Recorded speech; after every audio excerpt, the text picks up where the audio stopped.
হযরত হালিমার ছোট্ট এক মেয়ে নাম সীমা, কি নাম? বকরি চড়াতে যায়। একদিন বকরি নিয়ে ঘরে ফেরত আসতে আসতে একটু দেরি হয়ে গেছে। হালিমা রাগ করছেন, কারণ এটা তো টেনশন, মেয়ে মানুষ দেরি করলে এটা তো আরো টেনশন। এত দেরি করো কেন, আগে আসতে পারো না? বাপরে সেতা দিছে, মাইয়াও গরম হয়ে গেছে। কাম করায় আবার আমার সেতাতে দেন, কামের বলা বেন বহা দেওয়া যায় না, শিখতে যায়, কাম করা আবার আমার বহা দেয়, করুন না তোমার বকরি লাই তুমি যাও। আরে সীমা গেছে খেপা, কত বলো তুমি যাও। হযরত হালিমা বলছেন, তোরে কোন জায়গায় ধরন লাগবো? মানুষ কাউকে ঘায়েল করতে তার নরম জায়গা, নরম পয়েন্ট যেটা, ওখানে ধরে। হযরত হালিমা জানেন সীমার নরম পয়েন্ট কোনটা। যাইবা না, বকরি লইয়া যাইবা না, যাইও না, আমার কি, তোমার কুরাইশি ভাই না খায়া মরবো, আমার কি। ও আল্লাহ, যে এটা করছে সীমা করে না যাবো, কারণ কুরাইশি ভাইয়ের মহব্বত দিলে ভরা। ইতিমধ্যে একটা মহব্বত খাতির তৈরি হয়ে গেছে ভাইয়ের লোকে। যাবো মা যাবো। তো মাইয়াও পণ্ডিত কম না, মা যে ভাইয়ারে ঢাল বানাইছো ওই ভাইয়ারে লগে করে লয়ে যাও। হযরত হালিমা বলে, একা যাই এই বকরি সামলাইতারো না, আবার ভাইয়া লয়ে যাইবা, কাম পাও না খাইয়া লইয়া। তখন হযরত সীমা কি বলেন শোনেন। হযরত সীমা বলেন, মা আগের গল্প তোমারে শোনাই নাই রে মা। বলে কি হয়েছে?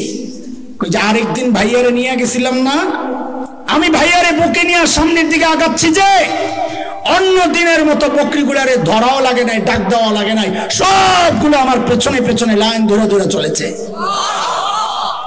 এরে মা মাঠের মধ্যে বসে ভাইয়ারে কোলে নিয়ে আমি যখন ভাইয়ার মুখটাকে কাছ থেকে দেখতেছিলাম, নজর ফিরাইতে পারি না। আরে কি সুন্দর আল্লাহ বানাইছে। মারে দেখতে দেখতে কখন যে দিন শেষ হয়ে গেছে আমার খবর নাই। হঠাৎ মাথা উঠায় দেখি আলো আদারি অন্ধকার হয়ে গেছে। কলিজা মোচড় দিছে, আরে না জানি আমার বাহন গুলা হারিয়ে গেছে। কিন্তু মা কি দেখলাম জানি? আমি আমার মাথা উঠায়া দেখি, আমি আমার ভাইয়ের চেহারার দিকে যেভাবে তাকায়া ছিলাম, সবগুলো বকরি চারদিক থেকে লাইন ধরে গোল হইয়া ওইভাবেই আমার ভাইয়ার চেহারার দিকে তাকায়া রয়েছে। আরে কি সুন্দর বানাইছেন আল্লাহ তাআলা, আরে কি সুন্দর। আরে বরকত দিয়েছেন তো সেরা। কি বরকত? বরকতের কথায় ঢুকলে অনেক লম্বা সময় লাগে, আমি ছোট্ট একটা বলি। হযরতে আমেনা পেটে বাচ্চা, জমজমের কাছে যখন পানি উঠাইতে চাইতে, এই পোলাবেন কত কুয়ার পানি উপরে থাকে না নিচে, কিন্তু হযরত আমেনা যখনই কুয়ার কাছে যাইতেন পানি আস্তে উপরের দিকে উঠে যাইত, আবার চলে আসলে আবার জায়গা চলে যেত। মক্কার মেয়েরা বলতো, আমেনা তুমি একটু থাকো, একটু থাকো, তুমি থাকতে থাকতে আমরা পানি উঠাই, তুমি চলে গেলে পানি আবার নিচে জায়গা, আমরা উঠাইতে কষ্ট হয়। বরকত আর বরকত। হযরত হালিমাতুস সাদিয়া রাদিয়াল্লাহু আনহার কথা আপনারা জানেন। দুধমা তায়েফ থেকে যখন আসছে, গরিব মানুষ ছিলেন, বাহনটা ছিল দুর্বল। সবার পিছনে পিছনে আয়েশা খবর পাইছে যে মক্কায় ধনী ঘরের ছেলে পেলে যা আছে সবাই আগে আগে লয়ে গেছে, কারণ ধনী ঘরের ছেলে নিতে পারলে পয়সা বেশি পাইব, লালন পালনের বিনিময়ে পয়সা কামায়। আয়েশা শুনেন কোন ছেলে নাই, একটা বাচ্চারে কেউ আনতে যায় নাই, এতিম, খরচ কে দিবে? আসলে কপাল খুলছে, আসলে। হযরত হালিমাতুস সাদিয়া বলেন, আমি আমার স্বামীকে বললাম টাকা পয়সা লাগবে না, চলেন ওই এতিমটারে লইয়া যাই। বলে আমি যখন ওই আমার দুলালকে আনতে তার মায়ের কাছে গেলাম, বোন আমেনার ঘরে বাচ্চাটা শোয়ানো ছিল। চেহারার দিকে তাকায় আমার কাছে মনে হচ্ছে এটা সাধারণ কোনো মানুষ না, যেন আসমানের চাঁদের টুকরা। চোখ ফিরাতে পারি না, দৌড়ে আসায়া বুকের সাথে জড়ায় নিলাম। আমার তখন মনে হচ্ছিল বাচ্চাটাও যেন আমারে জড়ায়া ধরছে, আসলে নিজেই শক্ত করে ধরছে যে। বলে স্বামীরে বললাম বড় কিছু পায়া গেছি, চলেন, টাকা পয়সা লাগবে না। ও যুবক, কথাগুলো একটু খেয়াল করে শোনো। হযরতে আমেনা বলেন, আমি যখন আমার ওই দুর্বল বাহনের উপর যায় উঠলাম, আমার কুরাইশি দুলাল আমার বউকে আমার স্বামীর সামনে উঠছে। চালক চালক চালক কই থাকে? সামনে উঠছেন। যেই না আমার স্বামী উঠে বসেছেন, অমনি বাহনটা ধপাস করে বসে বসছে। বসার নমুনায় আমার ভালো লাগে নাই, কেমন কেমন জানি একটু লাগতেছে। আরে বাহন তো এত দুর্বল না যে এই পিচ্চির ভারে বাহনটা বসে যাবে, কারণ এই বাহন দিয়েই তো দুইজনে তাইফ থেকে আসছি। আমি আমার স্বামীকে বললাম, দেখি একটু নেমে দাঁড়ান তো। যেই না আমার স্বামী একটু নেমে দাঁড়ালেন, অমনি বাহন আবার লাভ দিয়া দাঁড়ায় গেছে। হযরত আমেনা বলেন, লাভের নমুনায় আমার কাছে মনে হচ্ছে ঘটনা অন্য কিছু। স্বামীরে বললাম, দেখি আবার একটু উঠা বসেন তো দেখি। বলে, যেই না আমার স্বামী আবার বাহনের মধ্যে উঠে বসলেন, অমনি বাহন আবার ধপাস করে বসে বসছে। হযরত আমেনা বলেন, আমি যা বুঝার বুঝে গেছি। স্বামীকে বললাম, দেখি তো আপনি সামনে না বৈশা একটু পিছনে যায় বসেন তো দেখি কি হয়। বলে, যেই না আমার স্বামী পেছনে যায় উঠলেন, অমনি বাহন লাফ দিয়ে উঠা এখন সবার আগে আগে দৌড়ায়। আল্লাহ আমার নবীর ইজ্জত দিছেন। হালিমারে ডাক দিয়া যেন আল্লাহ জানাইয়া দিছেন, রে হালিমা, আমার দোস্ত শিশু, তাই বুঝি তোর জামাই পিঠ দিয়া বসছে? না না, আমার নবীকে পেছনে রাখার জন্য আমি দুনিয়ায় পাঠাই নাই রে। আমার নবীর ইজ্জত দেওয়া লাগবে, তাকে সামনে রেখেই তোরা পিছনে বহ। এর যুবক, ও আশিক রাসূল, দাবি তো করে আশিক রাসূল, অথচ সেই নবীর ইজ্জত নিয়ে তোমার জমিনে কুলাঙ্গাররা টানাটানি করে, তুমি কোনো কথা বলো না। তোমার নবীর খতমে নবুয়তের মুকুট নিয়ে কাদিয়ানীরা টানাটানি করে, তুমি কিছু কথা বলো না। বলো, যার যার ধর্ম সে পালন করে, আমার কি বলার আছে? একজন ইমানদার এইরকম বেয়াদবদের বেয়াদবি সইতে পারে না। এই জন্য আলেমরা এই জায়গায় এত কঠোর যে আমরা ক্ষমতা থেকে নামানোর আন্দোলনে এতটা জড়াই না, সবাই জড়াই না।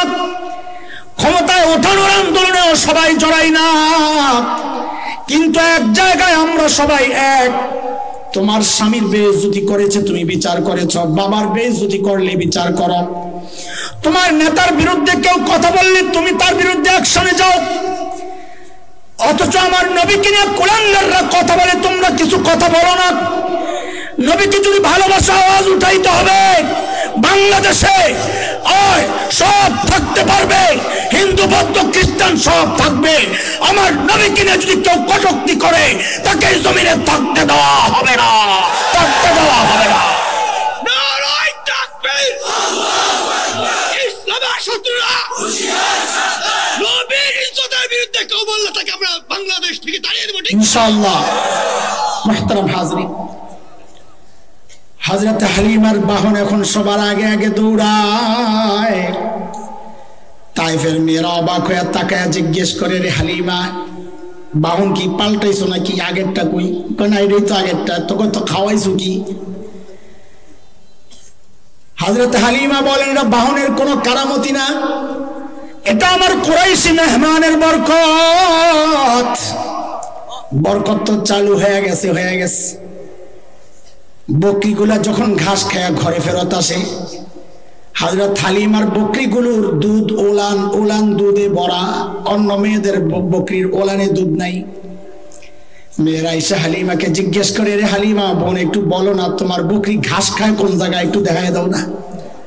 ওই যে আমরা মোটা পোলাপাইন দেখলে বলি নাই, রে তোর বাপে কোন দোকানের চাল খাওয়ায় রে? হ্যাঁ, হযরত হালিমা বলেন, আরে এটা আমার বাহনেরও কোনো ব্যাপার না, ঘাসেরও কোনো কারামতি না, এটা আমার কুরাইশি আদরের দুলালের বরকত। আসার পরেই তো শুধু শুরু হয়েছে বরকত আর বরকত। এরে দোস্ত, এইভাবে বলতে থাকলে তো রাত দিন সব শেষ হয়ে যাবে, বলা তো শেষ হবে না।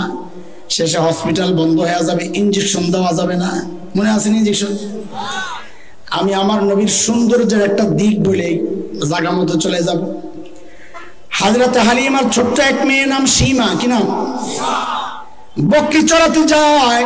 একদিন বকরি নিয়ে ঘরে ফেরত আসতে আসতে একটু দেরি হয়ে গেছে।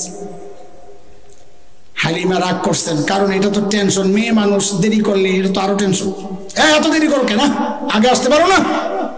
বাপরে চেতা দিছে, মাইয়াও গরম হয়ে গেছে। কাম করায় আবার আমার চেতা দে, দেখেন কামের বলা বেন্ডে বহা দেওয়া যায় না, চিন্তা যায়, কাম করা আবার আমার বহা দেয়, করুন না তোমার বকরি লাই তুমি যাও, আরে সীমায় গেছে খেপা কত বলো তুমি যাও। হযরত হালিমা বলছেন তোরে কোন জায়গায় ধরন লাগবো?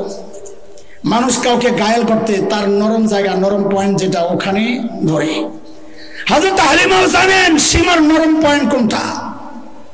যাইবা না, বকরি লইয়া যাইবা না, যাইও না, আমার কি, তোমার কোরাইশি ভাই না খায়া মরবো, আমার কি। ও আল্লাহ, যে এটা করছে সীমা কয় না যাবো, কারণ কোরাইশি ভাইয়ের মহাব্বত যে দিলে ভরা, ইতিমধ্যে একটা মহাব্বত খাতির তৈরি হয়ে গেছে ভাইয়ের লোকে। যাবো মা যাবো।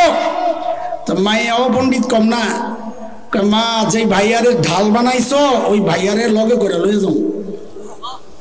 হযরত হালিমা বলে একা যাই এই বকরি সামলাইতারো না, আবার ভাইয়া লইয়া যাইবা, কাম পাও না খাইয়া লইয়া। তখন হযরত সীমা কি বলেন শুনেন। হযরত সীমা বলেন মা আগের গল্প তোমারে শোনাই নাই রে মা। বলে কি হয়েছে?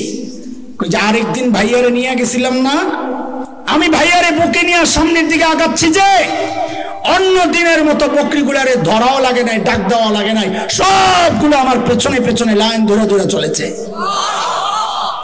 এরে মা মাঠের মধ্যে বসে ভাইয়ারে কোলে নিয়ে আমি যখন ভাইয়ার মুখটাকে কাছ থেকে দেখতেছিলাম, নজর ফিরাইতে পারি না, আরে কি সুন্দর আল্লাহ বানাইছে। মারে দেখতে দেখতে কখন যে দিন শেষ হয়ে গেছে আমার খবর নাই। হঠাৎ মাথা উঠায় দেখি আলো আদারি অন্ধকার হয়ে গেছে, কলিজা মোচড় দিছে, আরে না জানি আমার বাহন গুলা হারিয়ে গেছে। কিন্তু মা কি দেখলাম জানি?